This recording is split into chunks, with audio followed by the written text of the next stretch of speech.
10 years ago, Marvel Studios dazzled our screens once more with a sequel to 2011's Captain America: The First Avenger that promised to shake our characters to their core. This sequel fully ushers Steve Rogers into the modern world as he struggles with his own ideals against the backdrop of an espionage thriller with a personal twist. Welcome to Studio Cinema Saturday, the show where we review films old and new, the ones that you don't like and the ones that you do. I'm your host, Jackson Hamm, and today we're talking Captain America: The Winter Soldier, 10 years later.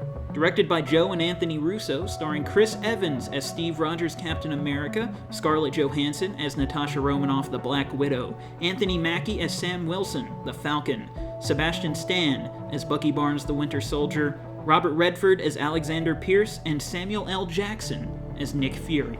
I want to start this off with some behind-the-scenes facts about production and philosophies that kind of went into the movie. Kevin Feige actually approached the Russo brothers for this film, wanting to make a Marvel movie unlike any other while still maintaining a sense of humor that had been established in prior films. He wanted to go deeper in characters and bring a whole new level of action to the movie. And this film does. It stands among the rest of Marvel with a gripping story and a grittier feel than any other MCU picture. Something the Russo brothers wanted to accomplish with this film was throwing the audience into this new Captain America hard and fast, and they did that by making him far more lethal than any other appearance, as he had been training with S.H.I.E.L.D. in the 2 years after the Avengers film. And something about the directors, their prior experience is very interesting, along with a choice to make them direct this film. You'd look at their prior experience on a show like Community and not really expect them to come and make one of the best MCU films ever. And this did cause some doubt among, audiences, but they brought a unique vision, saying they wanted to make action scenes in the MCU that were as tense as the bank robbery from the great film Heat. And another influence on this film, I gotta say, casting Robert Redford as the main villain, Alexander Pierce, is great, and he brought a sort of legitimacy to this movie, along with an influence of those Cold War spy thrillers. Moving on, I want to talk about things that I think are just so well done in this movie. The mystery of this movie as Cap is strung along, unraveling this Hydra conspiracy, and the seeming death of Nick Fury is just amazing. And then, of course, the reveal of Bucky as the Winter Soldier, which, of course, if you're a comic book fan, you saw coming. But, the general audience probably feels such a betrayal and shock in this moment.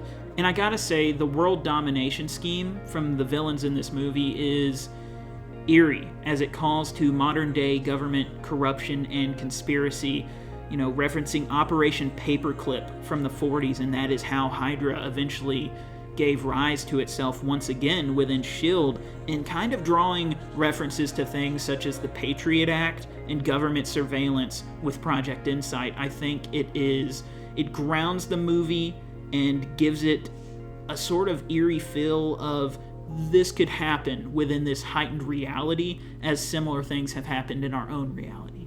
The action in this movie cannot be understated. The choreography is beautiful, and it's shot and framed very well, so every impact in an action scene is felt. I mean, the Russo brothers actually talk about in the behind the scenes, they wanted the impact to be felt. They wanted the characters to get bloody and bruised in these fight scenes. In every fight scene, it's just so hard and fast and gritty, just characters pummeling each other constantly. If an original score is awesome, I always gotta shout it out. And Henry Jackman did so well on this movie. The score just fits every scene so well. But I think there's a caveat. It loses a lot of the original themes from the first Avenger, composed by Alan Silvestri. And I think Alan Silvestri's Captain America theme is beautiful, and it could have been better incorporated into this film. Something I gotta say, 10 years ago, Marvel wasn't shooting entirely on green screen. There's a lot of practical sets that were built and real places used in the filming of this movie. In the behind the scenes, I actually learned that the Lemurian Star was an actual satellite launch ship, which I gotta say is pretty awesome. A little detail that I noticed on my rewatch for this review, and I actually hadn't noticed it in the 10 years since it had come out, is that the S.H.I.E.L.D. logo on the decks of the Project Insight helicarriers are actually red, giving some symbolism to the Hydra takeover of S.H.I.E.L.D. And finally, I want to end this review off with some of my personal favorite moments from this movie, such as the opening scene in Washington, D.C. when Sam Wilson is taking his morning run and constantly getting lapped by Steve Rogers. I think it shows his courteousness to a fault, constantly running by, on your left, on your left. He's being courteous, but it's kind of annoying at the same time. Another action scene I gotta shout out in this movie is Nick Fury's car chase, which is the scene that the Russo brothers wanted to make as tense as that bank robbery from the end of the movie Heat. And I gotta say, they did a really good job. Throughout the scene, I'm glued to it.